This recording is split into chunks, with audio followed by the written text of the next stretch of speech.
My name is Bree T. Fort. I'm from Bloomington High School South. I'm a part of the Outspoken Poetry Club. It's one of my favorite clubs to be a part of. It's very welcoming.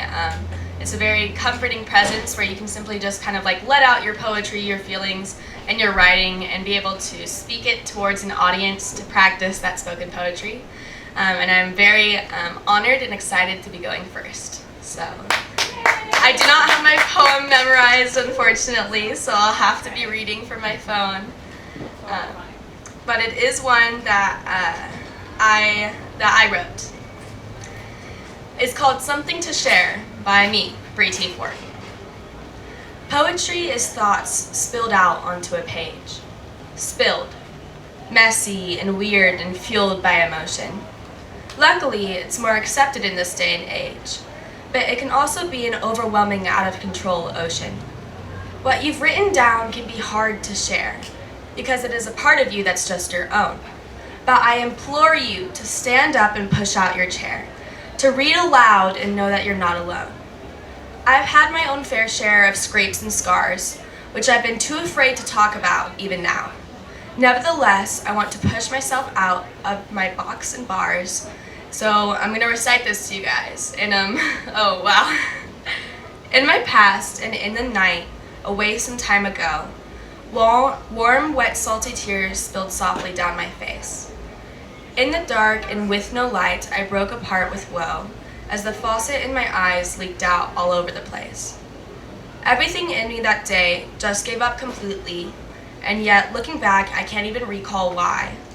All I really remember happening that cold, dark night long ago was my loud sobs and cries. Now that was super difficult to say, and I don't know why I shared. Just please don't view me in a different way because I'm still kind of scared.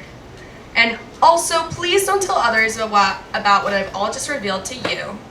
But I guess it's time I wrap up my poem here and bid you all adieu. On a side note, poetry also doesn't just have to be dark, it can be lighthearted too. Poetry is simply, in its origin, whatever feels comfortable to you. Thank you.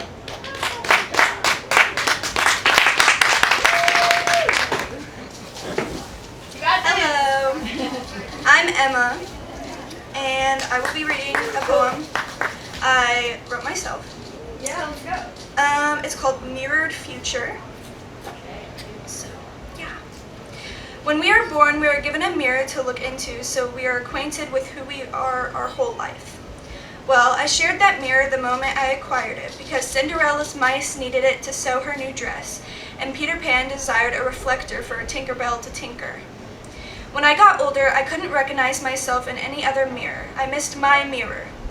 While my mind was racing with imagination and chasing made-up dreams, all the other girls were making preparations for the life that they were told was theirs.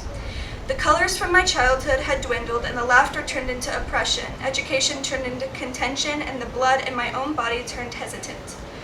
Every time I stepped into a classroom.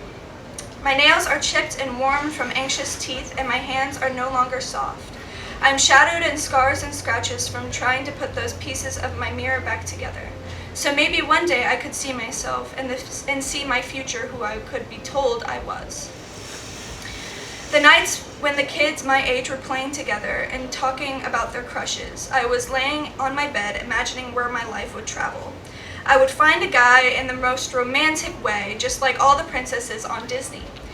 We would have a beautiful wedding with pink roses, but not the red ones because they were too basic. We would have 4 kids, but not 3 because then one would be left out. I'd tell them stories and sing them little melodies, and I'd raise them well. I would never let them touch their mirrors. I would grow old and finally know who I was meant to be. I would see myself. Maybe we don't need mirrors to tell us who we should be. The mirrors on the media of perfect lives, what they should look like, the mirrors of our parents and living up to their expectations. The mirrors of others around you trying to get through, just like you. Trying to survive, achieve, conquer, acquire, and succeed. Maybe we don't have to know who we are to know where we want to go. The wounds on our bodies will heal and the scars will fade. You can acquire new scars trying to build a life that you want, not a life where you were told you want. And I want to give girls, I want to give a girl's mice a piece of broken mirror to help her sew her dress. And I want to give a piece to a little fairy so she can tinker.